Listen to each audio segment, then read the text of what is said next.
줄로 믿습니다. 이 시간 말씀을 통해서 하나님의 사랑과 하나님의 계획과 하나님의 큰 축복을 경험하는 시간이 되게 하시고 전한 자의 죄된 입술은 십자가 뒤로 감추사 오직 주님의 말씀만 나타나는 복된 시간으로 인도하여 주시옵소서. 예수님의 이름으로 기도하옵나이다. 아멘. 우리는 그동안에 요한복음의 말씀을 계속해서 나눴는데 이번 이 사사기 기도원에서부터는 특별히 이 기도원 부분은 주일 시간에 함께 말씀을 나누도록 하겠습니다. 또 요한복음은 제가 주중에 보내드리는 유튜브 영상으로 목요일과 금요일에 요한복음은 계속해서 말씀을 드리도록 하겠습니다. 기도원, 이 사사 기도원은 사사기 6장, 7장, 8장 모두 3장에 걸쳐서 기도원의 스토리가 나오는데요. 한 6주 정도에 걸쳐서 이 기도원 부분만 주일에 말씀을 드리도록 하겠습니다. 이스라엘 백성들은 여사사 드보라 이후에 40년 동안의 평화의 시대를 갖게 되었습니다. 그런데 드보라가 죽고 나서 그 평화가 깨져버립니다. 자, 1절 말씀을 함께 읽도록 하겠습니다. 시작. 이스라엘 자손이 또 여호와의 목전에 악을 행하였으므로 여호와께서 7년 동안 그들을 미디안의 손에 외부의 침략자는 미디안이라고 나오는데 사실은 외부 침략자가 미디안이었지만 원인 제공은 이스라엘이 했습니다. 이스라엘이 또 여호와의 목전에서 악을 행했다. 이 말은 이전에도 그런 일이 있었다고 하는 것이죠. 사람이 넘어질 때 보면 과거에 지은 죄를 또다시 지어서 넘어집니다. 몰라서 하는 게 아니고 과거에 했던 죄를 반복해서 우리는 죄를 짓죠. 이스라엘이 또 우상 숭배를 한 거예요. 그랬더니 이제 그들이 하나님의 징계의 회초리를 맞습니다. 근데 이제 하나님께서 징계의 회초리로 쓰신 민족은 미디안이었습니다. 이전에 드보라 때는 시스라가 이끄는 철병거 군단 정규군이었지만 이 미디안은 정규군도 아니고 또 철병거라는 무기도 없는데 이 미디안이 준 고통은 상상을 초월하는 고통이었습니다. 어떤 고통이었나? 2절부터 5절 말씀 함께 읽겠습니다. 시작. 미디안의 손이 이스라엘을 이긴지라.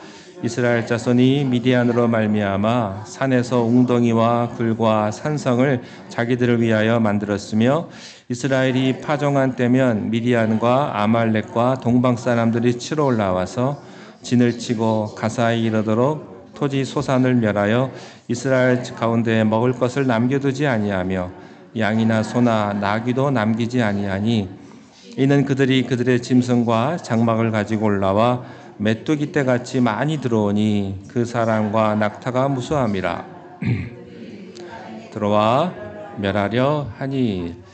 여기 보면 이스라엘이 파종한 때에 들어왔다. 이 말은 씨 뿌릴 때 들어왔다는 말이거든요. 씨 뿌릴 때 들어와서 쓸어가는 도둑떼는요, 추수할 때 쓸어가는 도둑들보다 훨씬 더 무섭습니다. 왜냐하면 농사의 미천이 되는 씨앗까지 쓸어가 버리니까 정상적으로 살 수 있는 그런 소망까지 다 가지고 가버린 거예요.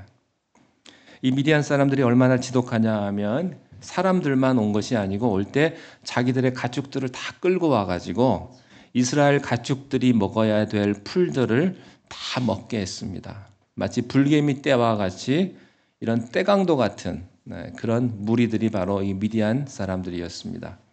근데 한두 명이 아니에요. 사사기 8장에 보면요, 이 미디안의 군대가 남자 군대만 13만 5천이라고 했습니다. 거기에다가 여인과 아이들과 가축까지 다 하면요, 그 숫자가 어마어마했죠. 게다가 미디안만 온 것이 아니고 아말렉과 동방 사람들 연합군까지 해서 다 함께 이스라엘을 왔으니까 이스라엘은 아주 속수무책으로 당하고 말았던 것입니다. 드보라 때 가지고 온 40년간의 평강에 너무나 도취되어서 그들의 전력이 너무나 망가지고 흐트러져 버린 것입니다. 그래서 이스라엘 백성들이 이 약탈자들의 횡포와 그런 괴롭힘에 견디지 못하고 산, 웅덩이, 동굴 이런 곳에 들어가서 공포에 떨면서 숨어서 살아야만 했습니다. 시스라 때는 정규군이 와서 모든 것을 무너뜨리는 거였습니다. 근데 정규군이 시스라 때는 그때 와서 만약에 그들이 와서 자기들을 다 쓸어가면 그들의 종이 되어서 그래도 추수할 때는 먹을 거라도 좀 있었습니다. 그리고 그들에게 세금을 바치면 어느 정도 먹고 살 수는 있었습니다. 근데 지금은 세금도 아니고 시도 때도 없이 약탈자들이 와서 언제 어디서 오는지도 모르게 와가지고 싹 쓸어버리는 그런 고통을 이스라엘 사람들이 겪게 된 것이죠. 자, 그런데 재미있는 사실은 이 이스라엘을 압제하며 괴롭힌 미디안이 어떤 사람들이냐면 옛날에 모세의 처갓집이 바로 이 미디안입니다. 또 가나안 장군을 죽였던 야일 아시죠? 그 여인, 그 야일의 남편도 미디안 사람이에요. 그러니까 이스라엘과 원수가 아닙니다. 이스라엘과 화친하는 굉장히 가까운 사람들이 이 미디안 사람들이었습니다. 한때 이스라엘을 돕기도 했던 이 민족이 이제는 이스라엘의 원수가 되어서 이스라엘을 괴롭히는 존재가 되었던 거죠. 왜 그랬을까요? 미디안도 양식이 궁해졌기 때문입니다. 어제의 친구가 돈 때문에 하루아침에 우리에게 등을 돌리고 우리를 배신하기도 합니다. 사기당하는 걸 보면요, 되게 가까운 친구들에게 사기를 당합니다. 미디안이 그런 거예요. 어제까지도 친구였는데 하루아침에 우리를 공격하는 올무가 되었다는 것이죠. 그런데 중요한 것은 이스라엘이 영적으로 무너져 있지 않았다면 미디안은 결코 이렇게 이스라엘을 마음대로 유린할 수가 없었습니다. 이스라엘이 이렇게 된 것은 그들 자신이 자초하는 거예요. 원래 하나님의 백성은요, 강하고 용맹해서 아무도 건드릴 수 없는 게 정상입니다. 여러분, 초원의 사자는요, 원래 강하고 용맹한 거예요. 정상 컨디션의 사자가 포효를 하고 있으면 초원의 어떤 동물도 감히 얼씬을 못합니다. 그런데 사자가 늙고 병들면 하이에나 떼들이 몰려들기 시작을 하는 거예요. 이스라엘이 지금 영적으로 정상이 아니라는 얘기죠. 그들이 허물어져 버렸어요. 그런데 1절 말씀에 보니까 하나님이 이스라엘을 미디안 손에 넘겨주었다 이렇게 되어 있습니다. 그들이 우상 숭배하고 하나님이 주신 평화에 취해서 믿음을 버렸기 때문에 하나님의 보호막이 무너져 내린 거죠. 그들은 지금까지 자기들이 잘나서 평화를 누리는 줄 알았는데 사실은 하나님의 보호막이었거든요. 하나님의 보호막은 하나님을 경배하지 않는 민족에게는 더 이상 존재하지 않습니다. 그들이 영적으로 무너졌기 때문에 미디안 같은 그런 떼강도들에게 당하는 거예요. 우리가 죄에 물들면 마귀에게 이렇게 당하는 겁니다. 자, 고통이 너무 심하니까 이스라엘이 이제 비로소 정신이 번쩍 들었어요. 자, 6절, 7절 말씀을 함께 읽겠습니다. 시작. 이스라엘이 미디안으로 말미암아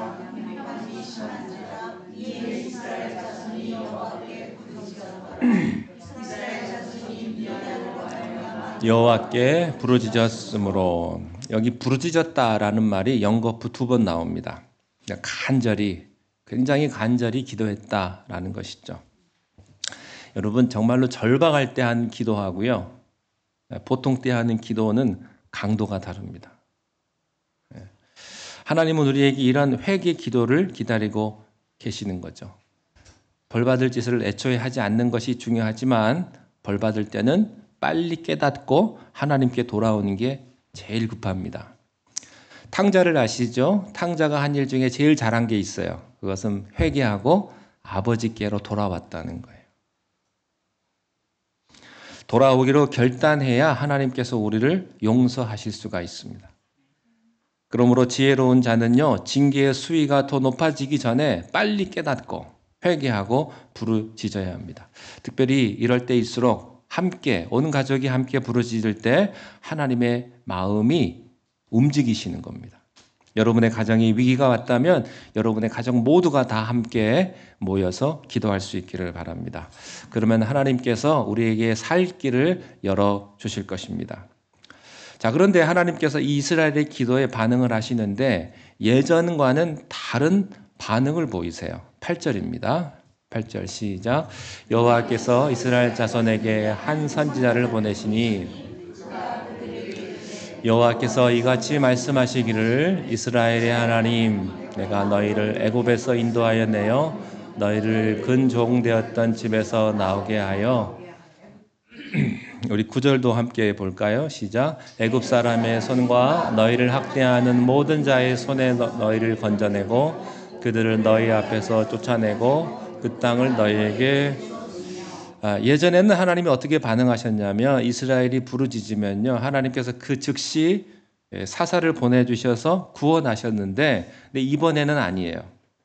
이번에는 구원자를 일으키시기 전에 먼저 선지자를 보내셨습니다. 그것은 이스라엘이 당장 원했던 응답은 아니었지만 그들에게 반드시 필요한 일이었어요. 때로는 하나님께서 우리의 삶이 너무나 힘들어서 하나님 앞에 살려달라고 그렇게 부르짖을 때 살려주시는데 그 전에 우리의 영적인 잘못된 것을 말씀으로 깨닫게 해주실 때가 있다는 것입니다. 왜냐하면 지금까지는 부르짖을 때마다 하나님이 바로바로 구원해 주니까 이스라엘이 깨닫지 못하고 잘못을 계속해서 반복하거든요. 그래서 하나님께서 이제는 안 되겠어요. 그래서 구원해 주시기 전에 먼저 하나님의 말씀을 가르치시게 된 겁니다. 선지자를 통해서 하나님은요, 히스토리를 가르치십니다. 역사 교육을 시키시는 거예요. 과거에 얼마나 큰 능력으로 너희 이스라엘을 출애굽시키셨는가. 수많은 기적으로 어떻게 너희를 인도하셔서 약속의 땅을 정복하게 하셨는가. 하나님을 믿고 있는 너희들이 이 세상의 그 어떤 그 무엇도 나를 믿는다면 내 과거의 기적을 믿는다면 두려워할 필요가 없다. 그런데 오늘날 너희들이 미디안에게 이렇게 당하고 사는 이유가 뭐라고 생각하느냐? 너희들이 하나님에게 불순종했기 때문이다. 이 말씀을 해주시는 거예요. 우리가 말씀을 들어야 영적으로 깨닫습니다. 우리가 잠시 고난 속에 있어도요, 그래도 소망이 있는 이유는 하나님께서 우리들에게 끊임없이 말씀하시는 분이기 때문에 그래요.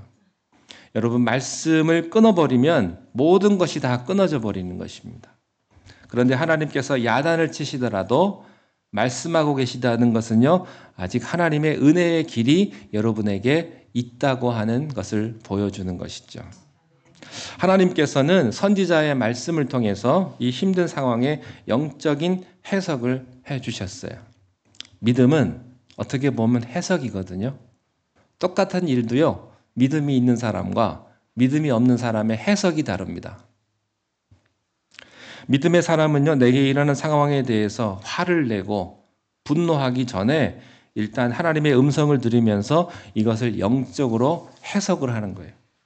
왜 나에게 이런 일이 닥쳤을까?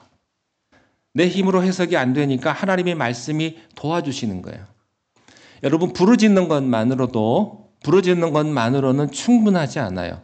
말씀을 들어야 돼요. 그래서 여러분이 기도하면서 늘 말씀을 가까이 하셔야 합니다. 참된 회개와 각성은 하나님의 말씀을 통해서 하나님을 알아가야 한다는 사실이죠. 우리가 말씀 충만해야 여러분 기도 응답을 빨리 받을 수가 있습니다. 하나님이 주신 말씀은요, 사실은 그렇게 새로운 내용도 아니에요. 이미 하나님께서 약속하시고 역사하신 그리고 말씀해 주셨던 그 내용을 다시 한번 기억하는 겁니다. 어쩌면 우리들에게 필요한 것은요, 새로운 말씀이 아니라 이미 우리들에게 주신 말씀에 대한 확신입니다. 주신 말씀을 새롭게 깨닫는 것은요, 성령의 불이에요. 여러분은 이미 성경에 대해서 어느 정도는 다 알고 계실지도 모르겠습니다. 그러나 지식적으로 알고 있는 그 성경의 말씀, 그것이 성령의 불이 임해서 나의 생명의 말씀이 되기를 바랍니다. 나랑 상관없는 말씀이 아니고 나에게 주시는 말씀. 생명의 말씀을 받으면요, 우리가 하나님을 얼마나 멀리 떠나가 있었는가를 깨닫게 될 것입니다. 바로 이 선지자들의 설교를 통해서 이스라엘 사람들의 마음에 회개의 바람이 불기 시작을 한 거예요. 그리고 나서 하나님께서 세우신 사사 기드온의 스토리가 시작이 됩니다. 자, 하나님께서는요, 므낫세 지파의 기드온이라고 하는 청년을 방문하십니다. 자, 11절 말씀 읽겠습니다. 시작. 여호와의 사자가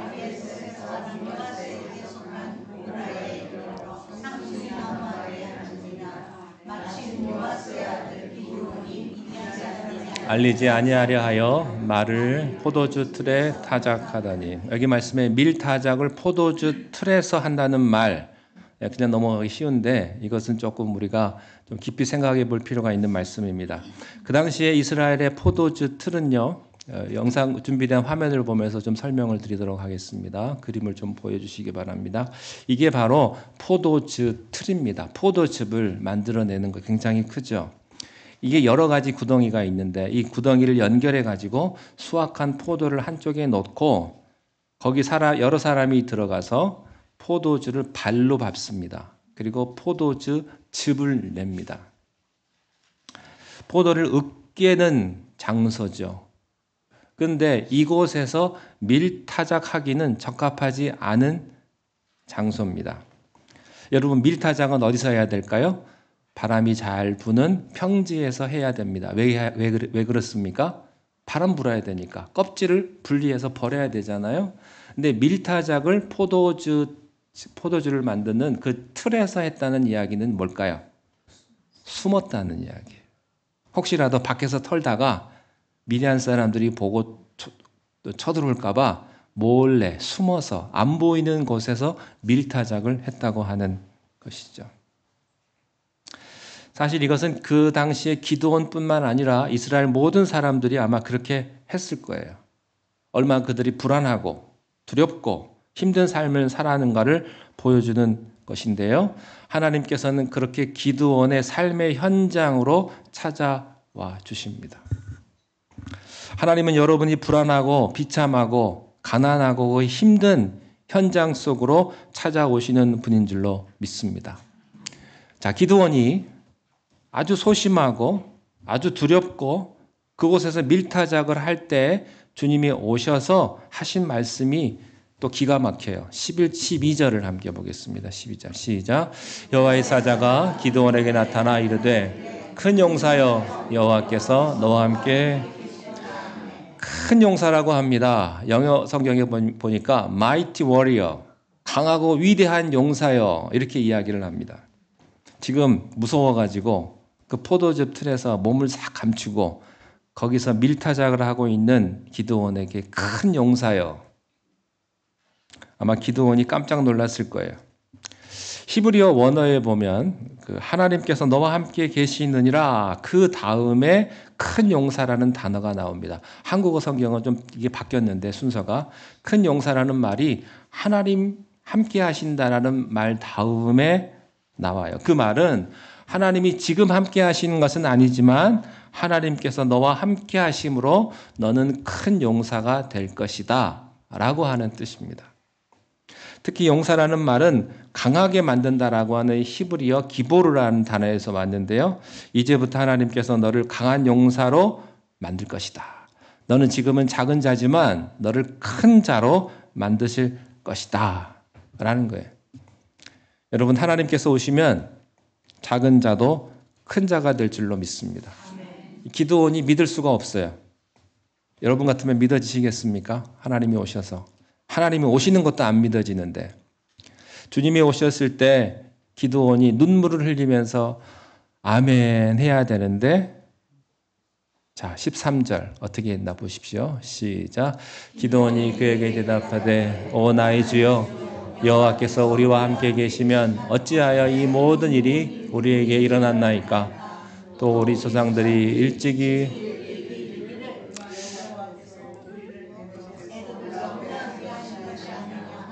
그 모든 이적이 어디 있나이까.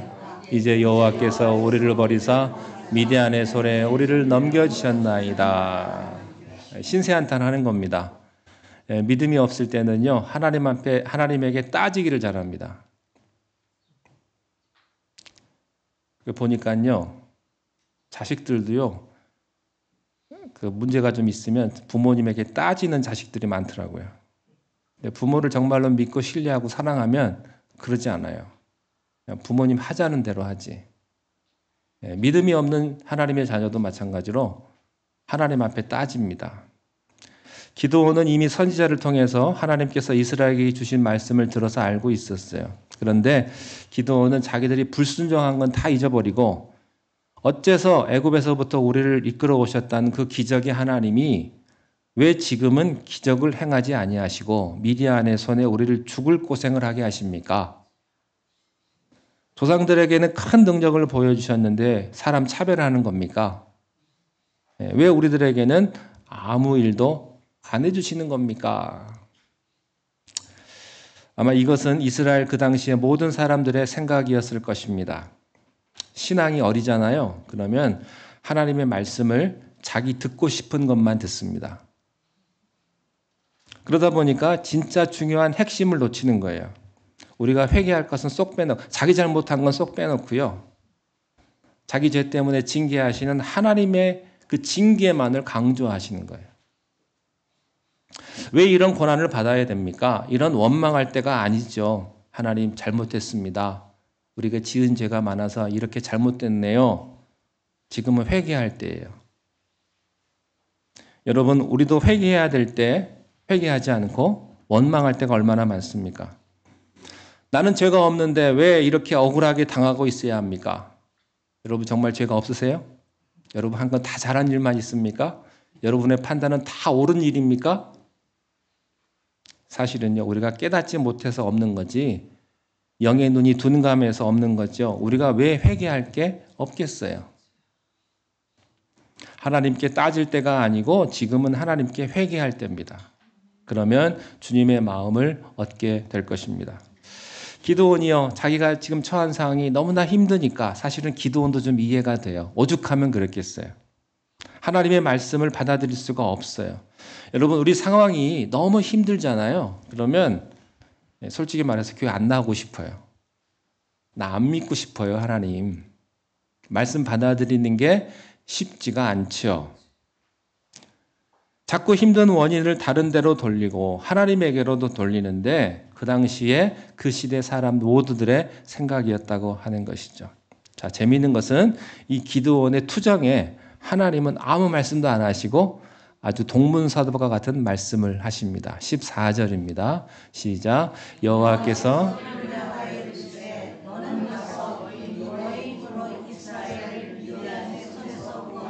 내가 너를 보낸 것이 아니냐? 가서 이스라엘을 구원하라. 이렇게 말씀하세요. 너의 힘으로.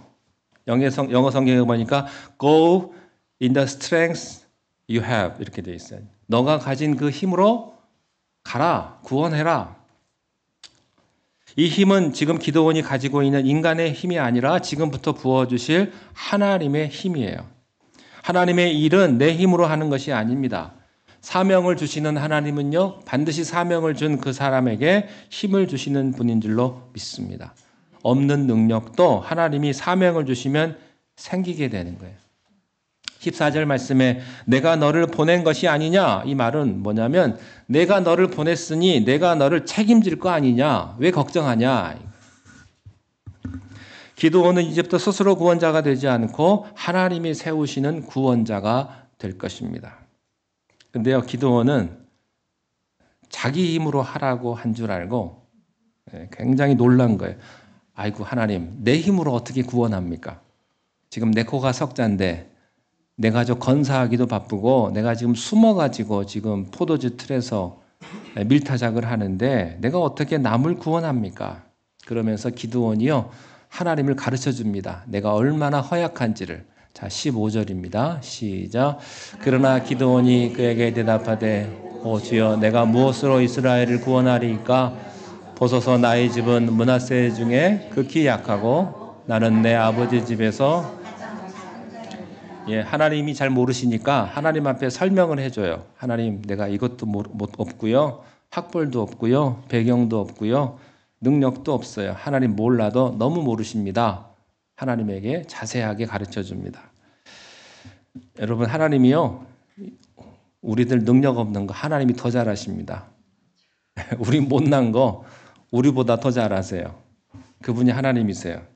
그런데도 우리는요, 하나님이 모르는 것처럼 아유, 주님 실수하신 것 같네요.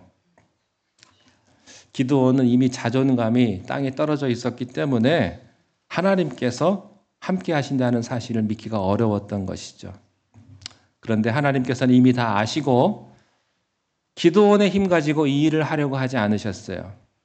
하나님께서는 두려워하는 기드온에게 아주 정확하게 말씀을 하십니다. 16절입니다. 시작.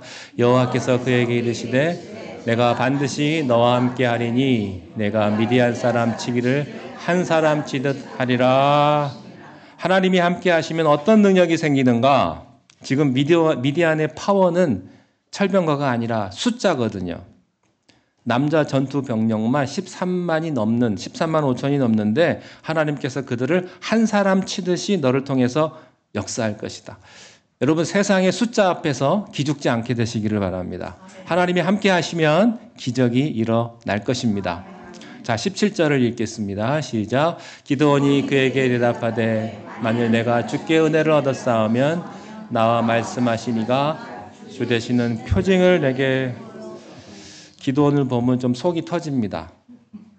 하나님이 함께 하신다고 말씀하셨는데도 계속 불안한 거예요. 정말 하나님이십니까? 계속 이걸 확인하는 거예요. 이걸 가지고 많은 신학자들이 주석을 달아요. 얼마나 믿음이 없는지. 근데요, 우리라고 다르겠습니까? 우리도 또 똑같아요. 여기서 배울 수 있는 것은 뭐냐면 우리가 우리의 인생을 걸어야 되는 하나님의 말씀을 받을 때는 그것이 정말로 하나님의 말씀인지 확인하는 건강한 의구심이 필요하다는 사실입니다. 소시받은 기드온이 하나님의 명령을 받자마자 순식간에 큰 용사되는 거 아니에요. 갑자기 사람 변하지 않습니다. 처음에는 따지기도 하고 처음에는 연약함을 핑계대며 도망가는 소심함을 보였지만 언제 변하게 됩니까? 하나님과 이렇게 끊임없이 대화하면서 속에 얘기하면서 의심하면서 그런 대화하는 과정 가운데 변해가는 거예요. 그래서 기드온이요, 용기를 나중에 점점 갖게 되는 거예요. 이게 뭐예요? 기도라는 거예요. 여러분, 우리는 기도를 멈추지 말아야 합니다. 하나님과 끝없이 대화하는 과정에서 겁쟁이가 점점점 더 담대한 자가 되는 거예요. 점점 하나님의 그 능력을 알게 되고 나의 작음을 알고 그분의 크심을 알므로써 점점 내 마음의 의심의 파도가 거쳐가는 것입니다. 어느 순간 두려움 대신에 용기가 되고 어느 순간에 내가 하나님에게 순종하는 자리에 있기까지 나가게 되는 그런 일을 경험하게 되는 거예요. 그러다 보니까 어느 순간에 그 과정을 통해서 기드온이 큰 용사가 되어 있는 것입니다. 기드온의 믿음이요, 점점 자라가요. 자, 18절을 보겠습니다. 시작. 내가 예물을 가지고 다시 주께로 와서 그것을 주 앞에 드리기까지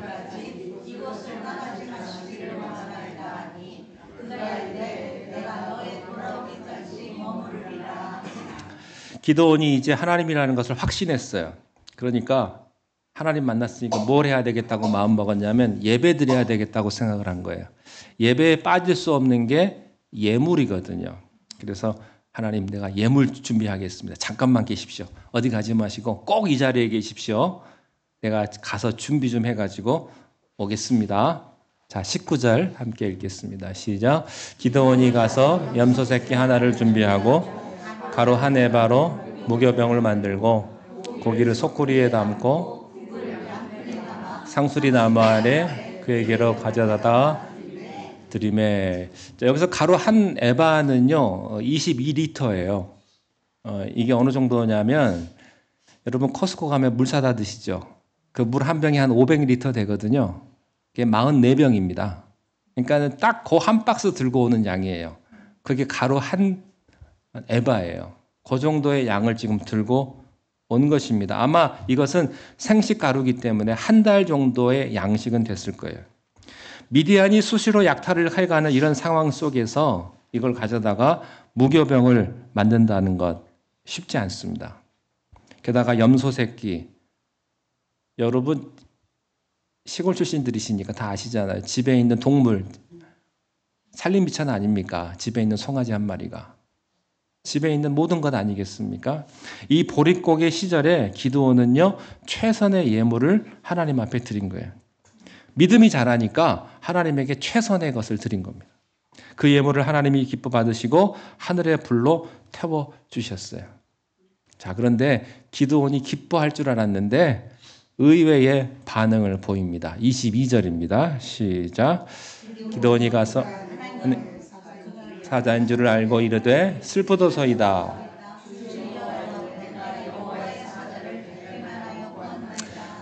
예, 하나님 좀 알려주십시오라고 했더니 하나님 보여주시니까 하나님께 경배하는 게 아니고 뭐라고 어떤 반응, 이제 나는 죽었구나 두려워했다는 거죠.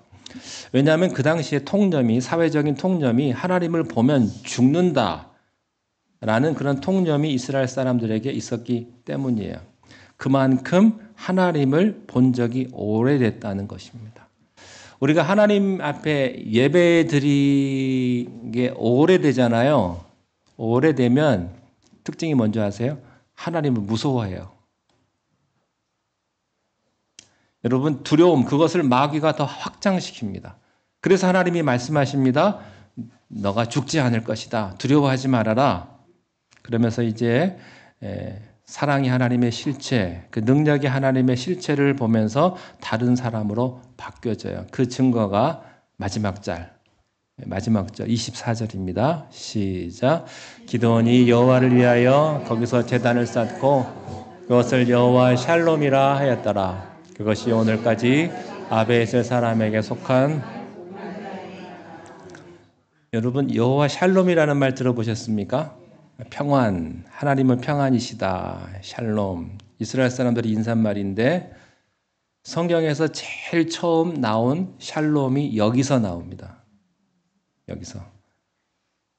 이 말은, 이 평화라는 말이, 하나님은 평화라는 말이요, 솔로몬 평화의 시대 때 나온 게 아니고 하필 사사시대, 그것도 어려움을 겪고 있는 미디안 사람들에게 고통을 당하고 있는 이 침략의 시대에, 혼돈의 시대에, 불안의 시대에, 이 지옥 같은 인생 속에 하나님이 평강이라는 겁니다.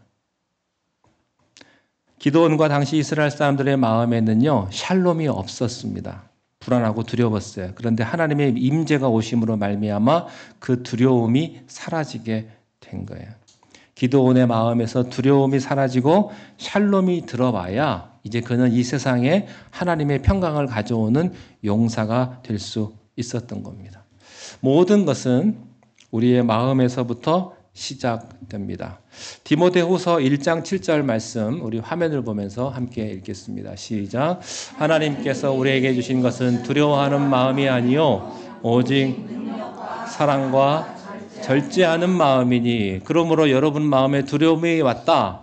이것은요 메이드 인 헤븐이 아니고 메이드 인 헬이에요. 하나님이 주시는 마음은 두려워하는 마음이 아닙니다. 여러분이 만약에 두려워하신다면 그것은 하나님이 함께 하시지 않는다는 증거입니다. 그러므로 여러분 마음에 두려움이 생길 때 하나님 앞에 예배할 수 있기를 바랍니다.